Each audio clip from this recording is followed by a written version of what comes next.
Hello नमस्कार friends, आपका एक बार फिर स्वागत है आज की नए वीडियो में। अध्याय नंबर 4 क्या बताती हैं हमें किताबें और खबरें। कक्षा 6 इतिहास की एनसीईआरटी पाठ्य पुस्तक यानी हमारे अतीत भाग नंबर 1। चलिए फ्रेंड्स, आज की वीडियो शुरू करते हैं। वेद 4 होते हैं, यानी वेदों की संख्या कितनी है? 4। ऋग्वेद, सामवेद, यजुर्वेद, अथर्ववेद। सबसे पुराना वेद ऋग्वेद है, जिसकी रचना लगभग 3500 साल पहले हुई थी। ऋग्वेद की रचना कब हुई थी? 3500 साल पहले। ऋग्वेद में 1000 से ज़्यादा प्रार्थनाएं हैं। ऋग्वेद में कितनी प्रार्थनाएं हैं? 1000 से अधिक प्रार्थनाएं हैं, जिन्हें सूक्त कहा जाता है। प्रार्थना को ऋग्वेद में क्या बोलते हैं? सूक्त। सूक्त का मतलब होता है अच्छी तरह से बोला गया। सूक्त का मतलब क्या होता है? अच्छी तरह से बोला गया। ये विभिन्न देवी देवताओं की स्तुति में रचे गए हैं। जो सूक्त है, इनकी रचनाएं विभिन्न देवी देवताओं की स्तुति में रचे गए हैं। इनमें से 3 देवता बहुत महत्वपूर्ण थे। ऋग्वेद में कौन से 3 देवताओं का वर्णन मिलता है? अग्नि, इंद्र, सोम। अग्नि, इंद्र, सोम 3 देवताओं का ऋग्वेद में वर्णन मिलता है। अग्नि आग का देवता, इंद्र युद्ध का देवता। इंद्र युद्ध का देवता था। इंद्र वज्र से युद्ध लड़ता था। इंद्र वज्र से युद्ध लड़ता था। सोम एक पौधा है। सोम एक पेय पदार्थ का पौधा है, जिससे एक खास पेय बनता है। वैदिक प्रार्थनाओं की रचना ऋषियों ने की थी। वैदिक प्रार्थनाएं थी जो, उनकी रचना किसने की थी? ऋषि मुनियों ने की थी। आचार्य विद्यार्थियों को इन्हें अक्षरों, शब्दों, वाक्यों में बांटकर सस्वर पाठ द्वारा कंठस्थ करवाते थे। अधिकांश सूक्तों की रचना सीखने और सिखाने वाले पुरुष थे। जो आचार्य थे, अपने विद्यार्थियों को अक्षरों, शब्दों, वाक्यों का स्वर पाठक का कंठस्थ करवाते थे, यानी मौखिक रूप से याद करवाते थे। अधिकांश सूक्तों की रचयिता सीखने और सिखाने वाले पुरुष थे। यानी सूक्तों की रचना किसने की थी? जो सीखने वाले थे और सिखाने वाले थे, उन दोनों ने मिलकर की थी। कुछ प्रार्थनाओं की रचना महिलाओं ने की थी। महिलाओं ने भी प्रार्थनाओं की रचना की थी, सूक्तों की रचना की थी ऋग्वेद में। ऋग्वेद की भाषा प्राकृत संस्कृत या वैदिक संस्कृत थी। ऋग्वेद की भाषा कौन सी थी? वैदिक संस्कृत या प्राकृत संस्कृत। तुम स्कूल में जो संस्कृत पढ़ते हो उससे थोड़ी भिन्न थी। यानी जो संस्कृत हम स्कूल में पढ़ते हैं उस संस्कृत से थोड़ी भिन्न थी संस्कृत, जो प्राकृत संस्कृत थी, जिसमें ऋग्वेद की रचना की गई थी। इसको वैदिक संस्कृत भी बोलते हैं। संस्कृत और अन्य भाषाएं। संस्कृत भाषा में भारोपीय का अर्थ है भारत, और यूरोपीय यानी भारत यूरोपीय भाषा परिवार का हिस्सा है। संस्कृत किस भाषा परिवार का हिस्सा है? भारोपीय। भारत की कई भाषाएं हैं। असमिया, गुजराती, हिंदी, अंग्रेजी, सिंधी। एशियाई भाषाएं जैसे फारसी तथा यूरोप की बहुत सी भाषाएं हैं, जैसे अंग्रेजी, फ्रांसीसी, जर्मनी, यूनानी, इतालवी, स्पेनिश। ये सब यूरोप की भाषा हैं। जो जैसे अंग्रेजी, फ्रांसीसी, जर्मनी, यूनानी, इतालवी, स्पेनिश आदि इसी परिवार से जुड़ी हैं। उन्हें एक भाषा परिवार इसलिए कहा जाता है। आरंभ में उनमें कई शब्द एक जैसे हैं। भाषा परिवार का अर्थ क्या होता है? जो भिन्न भिन्न भाषाएं हैं उनमें जो शब्द हैं वो एक दूसरे से मिलते जुलते रहते हैं। उदाहरण के लिए मात्र तो संस्कृत शब्द है, माँ हिंदी का है, मदर अंग्रेजी का है। यह शब्द एक दूसरे से जुड़े हुए हैं। उपमहाद्वीप के दूसरे भाषा परिवारों की भाषाएं बोली जाती हैं। उपमहाद्वीप के दूसरे भाषा परिवारों की भाषाएं बोली जाती हैं। जैसे भारत में अंग्रेजी बोली जाती है, जो यूरोपीय परिवार की है, इसीलिए भारत की भाषा को भारत और यूरोपीय बोला जाता है। भारोपीय। तिब्बत बर्मा परिवार की भाषाएं बोली जाती हैं। पूर्वोत्तर में कौन सी भाषा बोली जाती हैं? तिब्बत और बर्मा परिवार की। तमिल, तेलुगु, कन्नड़, मलयालम द्रविड़ परिवार की हैं। द्रविड़ परिवार की कौन सी भाषाएं हैं? नीचे हैं तमिलनाडु की, और कन्नड़ आपको पता है कर्नाटक की है। मलयालम भी दक्षिण भारत में बोली जाती है। झारखंड मध्य भारत के कई हिस्सों में बोले जाने वाली भाषाएं ऑस्ट्रो एशियाई भाषाएं हैं। ऑस्ट्रिया एशियाटिक की भाषा कहाँ बोली जाती है? झारखंड और मध्य भारत में बोली जाती है। ऑस्ट्रिया एशियाटिक की भाषा झारखंड मध्य भारत में बोली जाती है।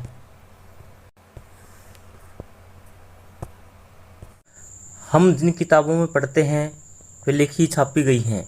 ऋग्वेद का उच्चारण किया जाता था, श्रवण किया जाता था। श्रवण का मतलब सुनना होता है, उच्चारण का मतलब बोलना होता है, न कि पढ़ा जाता था। रचना के कई सदियों बाद इसे पहली बार लिखा गया। किसको? ऋग्वेद को। यानी कई सदियों तक तो इसको केवल उच्चारण किया गया, सुना गया और बोला गया, पढ़ा नहीं गया था। लेकिन कई सदियों बाद इसे पहली बार लिख दिया गया। इसे छापने का काम तो मुश्किल से 200 साल पहले हुआ है। ऋग्वेद को कितने साल पहले लिखा गया है? 200 साल पहले। इतिहासकार ऋग्वेद का अध्ययन कैसे करते हैं? इतिहासकार पुरातत्ववेत्ता की तरह या अतीत के बारे में जानकारी इकट्ठी करते हैं।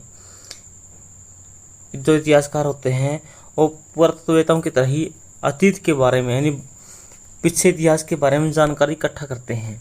लेकिन भौतिक अवशेषों के अलावा लिखित स्रोतों का भी उपयोग करते हैं। भौतिक अवशेषों के अलावा वो लिखित स्रोतों का उपयोग करते हैं इतिहास लिखने के लिए। चलिए देखते हैं कि ऋग्वेद का अध्ययन कैसे करते हैं। ऋग्वेद के कुछ सूक्त वार्तालाप के रूप में हैं। ऋग्वेद के कुछ सूक्त किसके रूप में हैं? वार्तालाप के रूप में हैं। विश्वामित्र नामक ऋषि और देवियों के रूप में पूजित दो नदियों। विश्वामित्र नामक ऋषि और देवियों के रूप में पूजित दो नदियां कौन सी हैं? व्यास, सतलुज। संवाद एक ऐसे ही सूक्त का अंश है। विश्वामित्र नामक ऋषि और देवियों के रूप में विश्वामित्र तो एक ऋषि था और दो देवियां थी। कौन नदियां थी? व्यास और सतलुज। इनके बीच में वार्तालाप है एक सूक्त में।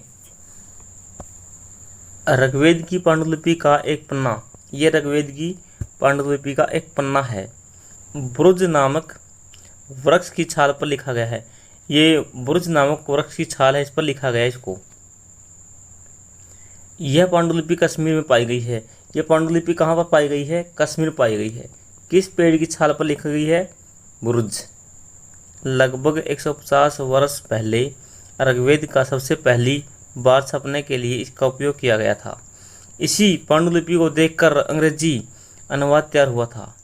इसी को देखकर अंग्रेजी का अनुवाद शुरू हुआ था। पांडुलिपियाँ, यह पांडुलिपियाँ कहाँ पर हैं? पुणे, महाराष्ट्र के एक पुस्तकालय में सुरक्षित हैं। जो पांडुलिपि मिली है कहाँ पर रखी गई है? पुणे में। पुणे कहाँ पर? महाराष्ट्र में एक पुस्तकालय है, वहाँ पर रखी गई है। विश्वामित्र और नदियाँ।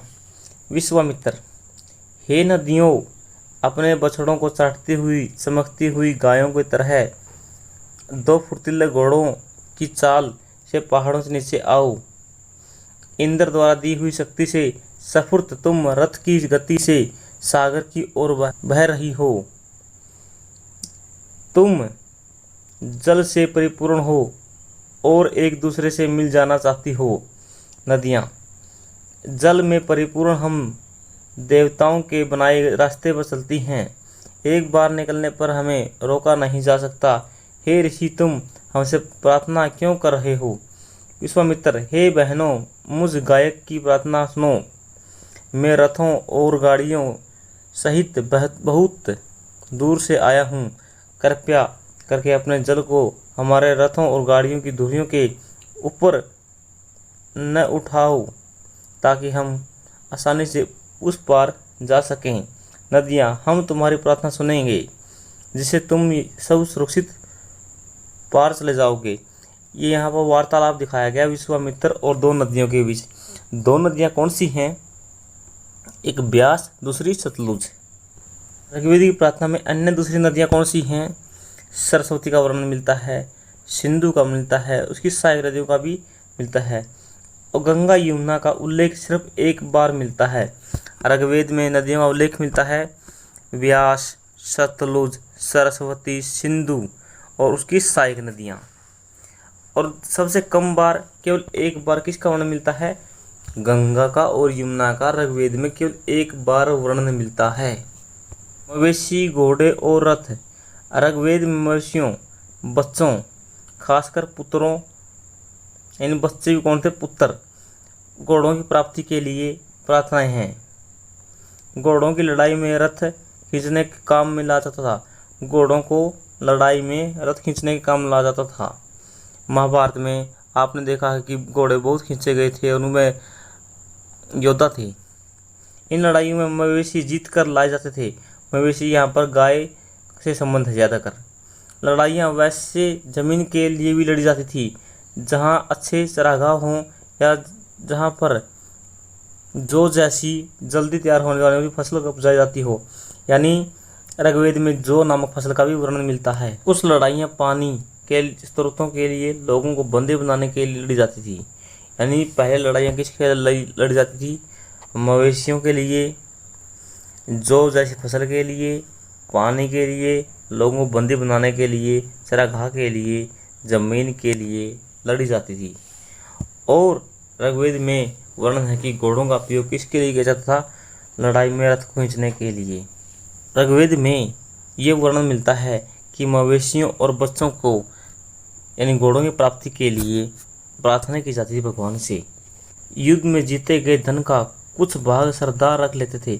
युद्ध में जीत जाने पर कुछ भाग उसका सरदार रख लेते थे तथा कुछ हिस्सा पुरोहितों को दे दिया जाता था। शेष धन आम लोगों में बांट दिया जाता था। कुछ धन यज्ञ करने के लिए भी प्रयुक्त होता था। यज्ञ की आग में आहुति दी जाती थी। ये आहुतियाँ देवी देवताओं को दी जाती थी। घी, अनाज और कभी कभी जानवरों को भी आहुति दी जाती थी। अधिकांश पुरुष इन युद्धों में भाग लेते थे। यानी युद्धों में कौन भाग लेते थे? पुरुष लेते थे। कोई स्थायी सेना नहीं होती थी, लेकिन लोग सभाओं में मिलते जुलते रहते थे। यानी सभाएं होती थी, सभा में लोग मिलजुल कर रहते थे। स्थायी सेना नहीं थी। ऋग्वेद की रचना की सबकी बात है। और युद्ध व शांति के विषय में सलाह मशवरा किया जाता। यानी किसके साथ युद्ध करना है, किसके साथ शांति क्या करनी है, ये सभाएं फैसला करती थी। वहाँ ये ऐसे लोग अपने सरदार चुनते थे। इन लोग अपना सरदार खुद चुनते थे जो बहादुर और कुशल योद्धा हो। लोगों की विशेषता बताने वाले शब्द।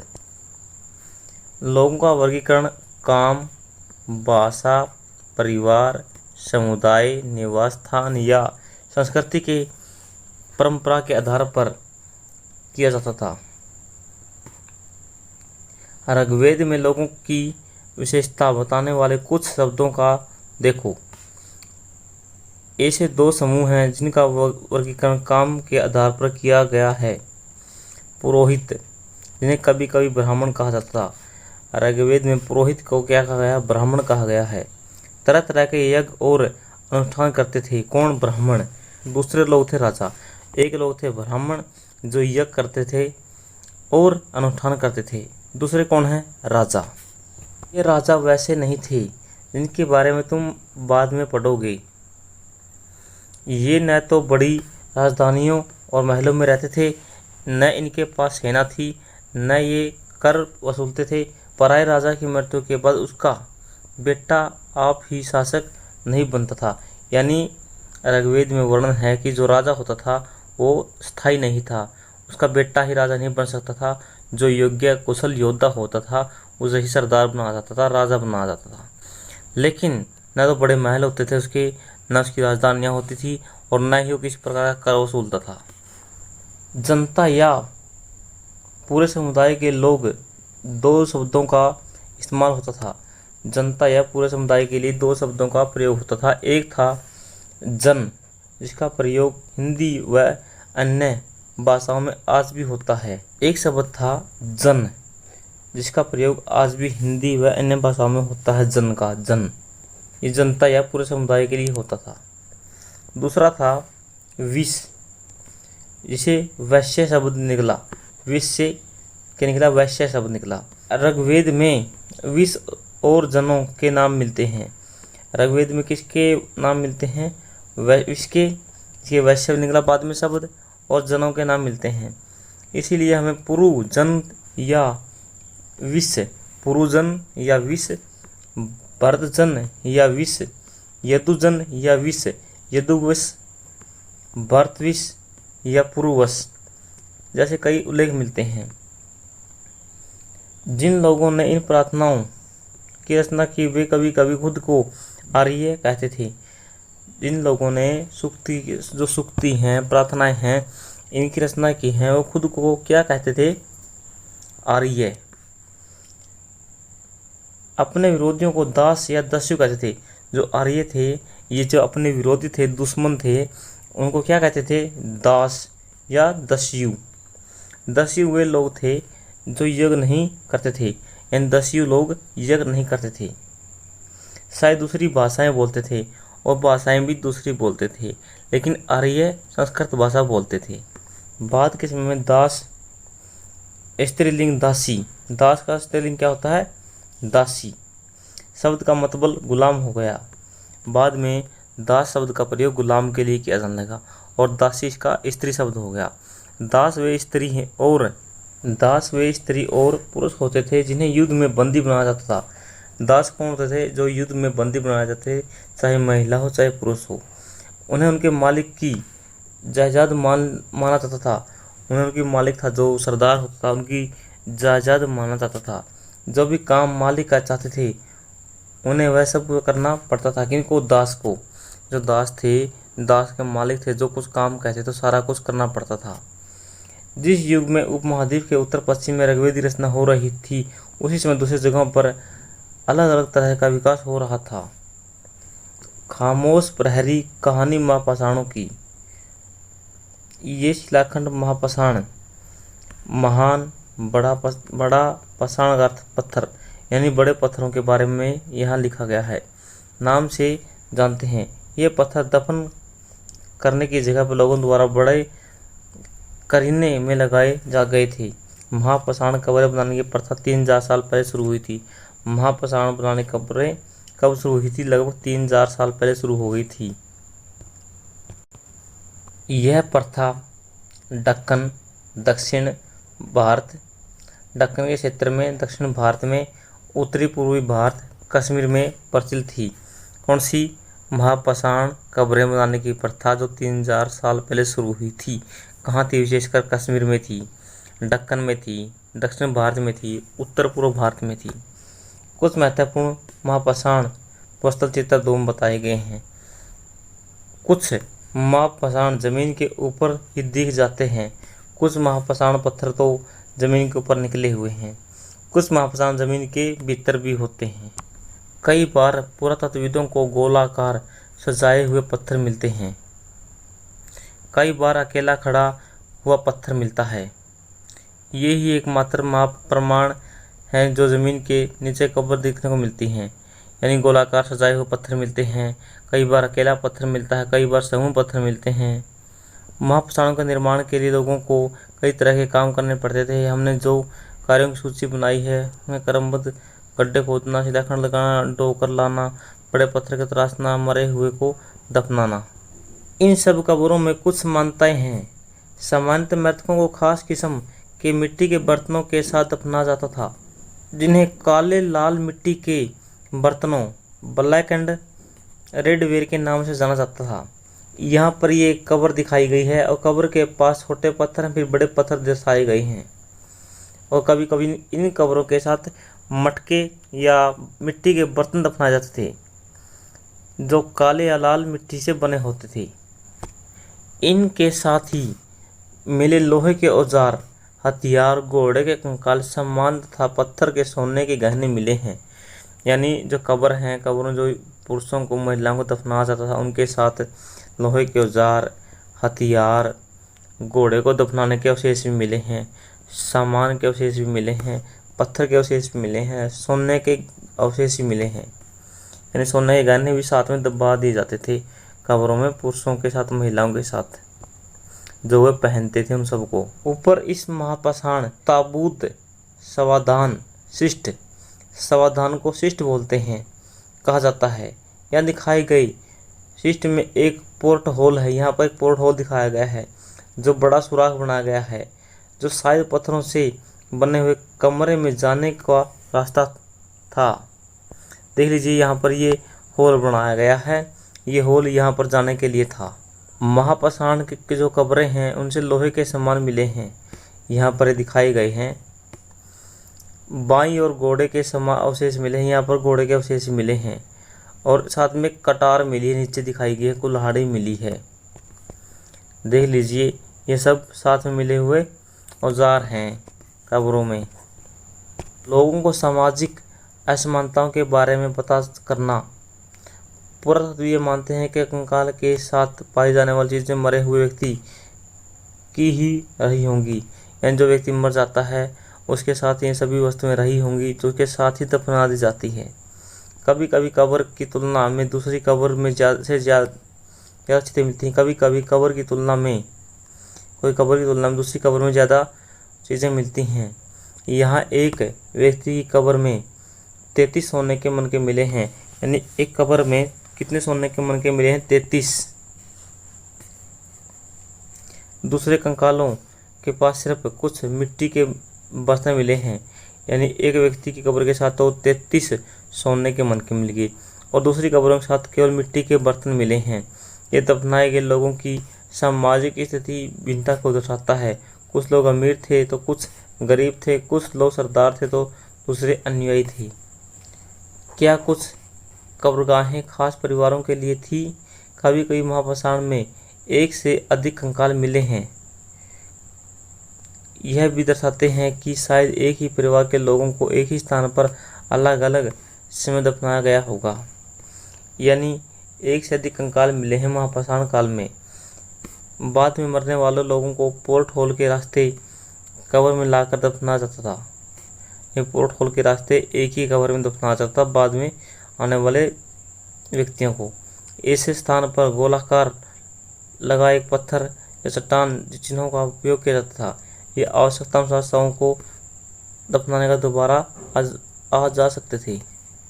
इनाम गांव के एक विशिष्ट व्यक्ति की कब्र, यह बीमान की सहायक नदी है, एक गौड़।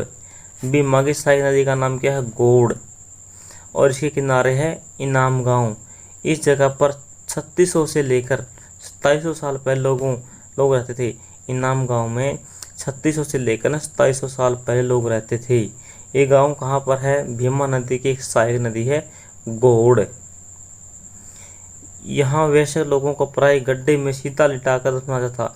जो वैश्य होते थे, नौजवान मर जाता था, उन्हें गड्ढे में सीधा लिटाकर दफना दिया जाता था।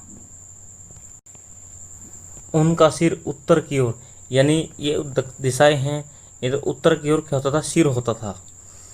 कई बार उनके घर के अंदर ही दफना दिया जाता था। लोगों को कई बार उनके घर के अंदर ही दफना दिया जाता था। ऐसे अवशेष कहाँ पर मिले हैं? इनाम गांव से मिले हैं। इनाम गांव कहाँ पर है? भीमा नदी की एक सहायक नदी है गौड़, उसके तट पर है। ऐसे बर्तन जिनमें शायद खाना पीना दफनाए गए हैं, जो साथ में उसके रखे गए हैं शव के। एक आदमी को 5 कमरों वाले मकान के आंगन में, एक आदमी को 5 कमरों का आंगन उसमें दफनाया गया है। 4 पैरों वाले मिट्टी के एक बड़े बंदूक में दफनाया गया है। एक आदमी है, उसके 5 कमरे हैं, उसमें दफनाया गया है, बीच में आंगन है। और 4 पैरों वाला एक बंदूक है, उसमें रख के उसको दफनाया गया है। बस्ती के बीच में बसा यह घर गांव के सबसे बड़े घरों में से एक था, यानी बस्ती के बीच में बसा बड़ा घर था। इस घर में एक अनाज का गोदाम मिला है। शव के पैर मुड़े हुए थे। क्या बताते हैं हमें कंकाल के अध्ययन कैसे करना चाहिए? छोटे आकार के आधार पर एक बच्चे का कंकाल आसानी से पहचान सकते हैं, लेकिन एक बच्चे और एक बच्ची के कंकाल का कोई बीच में बड़ा फर्क नहीं है। ये लड़का है या लड़की है, छोटे बच्चों के बारे में नहीं पहचान सकते हैं। क्या आप ये बता सकते हैं कि किसी पुरुष या स्त्री के कंकाल को कैसे पहचाना जाता है? कभी कभी लोग कंकाल के साथ मिले हुए सामानों के आधार पर अंदाज़ा लगा सकते हैं। कभी कभी जो कंकाल उनके साथ सामान मिलता है उससे अनुमान लगा जाता है कि यह शव पुरुष का है या स्त्री का है। उदाहरण के लिए, यदि कंकाल के साथ गहने मिलते हैं तो कई बार उसमें महिला का कंकाल मान लिया जाता है, महिला का कंकाल मान लिया जाता है। लेकिन ऐसी समझ के साथ समस्याएं भी हैं। अगर पुरुष भी आभूषण पहनते हैं तो भी कैसे पहचाने उनको, क्योंकि कई बार पुरुष भी महिलाओं के समान ही आभूषण पहन लेते हैं। जैसे आज भी हमारे राजस्थान में ये परंपरा है कि पुरुष और महिलाएं लगभग सेम आभूषण पहनते हैं। कंकाल के लिए पहचानने का बेहतर तरीका उसकी अस्थियों जांच है। अस्थियों की पुरुषों को, जो पुरुष और स्त्रियां हैं उनकी हड्डियों की जांच है। महिलाएं बच्चों का जन्म देती हैं, महिलाएं हैं जो बच्चों को जन्म देती हैं, जिस कारण से उनका कटी प्रदेश यानी कुल्ले पुरुषों से ज़्यादा बड़े होते हैं। जो महिलाएं हैं, महिला होती है उसके महिलाओं के जो कुल्ले हैं वो पुरुषों से बड़े होते हैं। क्यों होते हैं? क्योंकि महिलाएं बच्चों को जन्म देती हैं। ये समझे कंकालों की आधुनिक अध्ययन पर आधारित है। आज से लगभग 2000 साल पहले चरक नामक प्रसिद्ध वैद्य हुए। आज से कितने साल पहले हुए? लगभग 2000 साल पहले हुए हैं। उन्होंने चिकित्सा शास्त्र पर एक चरक नामक संहिता लिखी थी। किस पर लिखी थी? चिकित्सा शास्त्र पर। मनुष्य के शरीर में 360 हड्डियां बताई थी उसने। यह आधुनिक शरीर की रचना विज्ञान की 206 हड्डियों से काफ़ी ज़्यादा है। लेकिन वास्तव में कितनी हड्डियां हैं शरीर में? 206 हड्डियां हैं। चरक ने कितनी बताई थी? 360 बताई थी। समुद्र चरक ने अपनी गिनती में दांत और जो महिला और पुरुष हैं को जोड़कर, कार्टिलेज को जोड़कर संख्या बताई होगी। इनाम गांव के लोगों के काम धंधे। इनाम गांव में पुरातत्वविदों को गेहूं के, जौ के, चावल के, दाल, बाजरा, मटर, तिल के बीज मिले हैं। कई जानवरों की हड्डियां मिली हैं। कई हड्डियों पर काटने के निशान से अंदाजा लगाया जा सकता है कि लोग इन्हें खाते होंगे। यानी हड्डियों पर काटने के निशान मिले हैं तो उसे अनुमान लगाया जा सकता है कि लोग उसमें हड्डियों को या जानवरों को काट कर खाते होंगे। गाय, बैल, भैंस, बकरी, भेड़, कुत्ता, घोड़ा, गधा, सूअर, सांबर, चितकबरा, हिरण, कृष्ण मृग, करहा, नेवला, चिड़ियाँ, घड़ियाल, कछुए, केकड़ा और मछलियाँ की हड्डियाँ मिली हैं। इस शक से मिलते हैं कि बेर और आंवला, जामुन, खजूर, कई तरह की रसभरियाँ एकत्र की जाती थी। उस समय की बात है। लगभग 3500 साल पहले हम यहाँ की लेखन कला के बारे में देखेंगे। कहाँ की बात है? चीन की बात है। यह जानकारी हड्डियों पर लिखा गया है। इन्हें पहले जानकारी हड्डियों पर लिखी जाती थी। इन्हें भविष्यवाणी करने वाली हड्डियाँ कहा जाता था। जिन पर लिखा जाता था, क्योंकि यह मान्यता थी कि वे भविष्य बताती हैं। जो हड्डियां हैं वो भविष्य बताती हैं। राजा लोग लिपिकारों से इन हड्डियों पर सवाल लिखवाते थे। इन हड्डियों पर भविष्यवाणी के बारे में लिखा जाता था और राजा इन हड्डियों पर सवाल लिखवाते थे। क्या वे युद्ध जीतेंगे? क्या फसलें अच्छी होंगी? उनको पुत्र होंगे?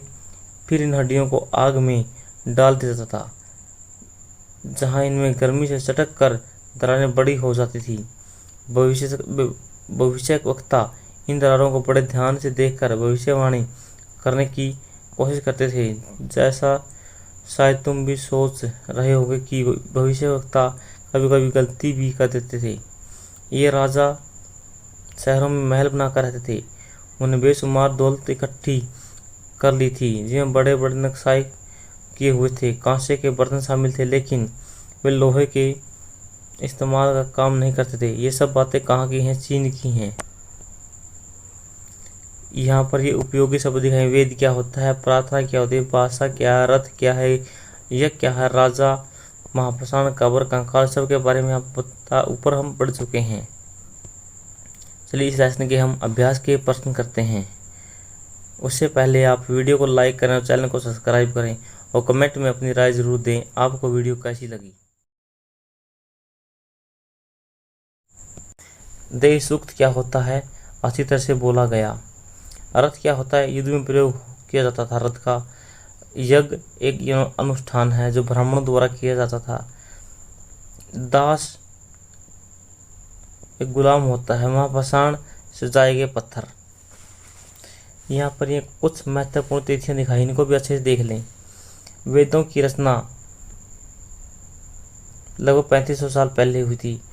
महापाषाणों का निर्माण की शुरुआत 3000 साल पहले। आम गांव में कृषकों का निवास कब से था? 3600 से 2700 के बीच था। सड़क ने अपनी सड़क संहिता लगभग 2000 साल पहले लिखी थी। यहाँ पर एक खालिस्तान दिए गए हैं, चलिए कोई बढ़ते हैं। सूक्त क्या होता था? अच्छी तरह से बोला गया। रथ युद्ध में प्रयोग होता था। यज्ञ अनुष्ठान। दास गुलाम। महापाषाण सजाए गए पत्थर। खालिस्तान भरें। खालिस्तान के लिए दासों का इस्तेमाल किया जाता था, मालिक की सेवा के लिए। खालिस्तान में महापाषाण पाए गए हैं दक्कन में, दक्षिण भारत में, उत्तर पूर्वी भारत में और कश्मीर में पाए गए हैं महापाषाण के पत्थर।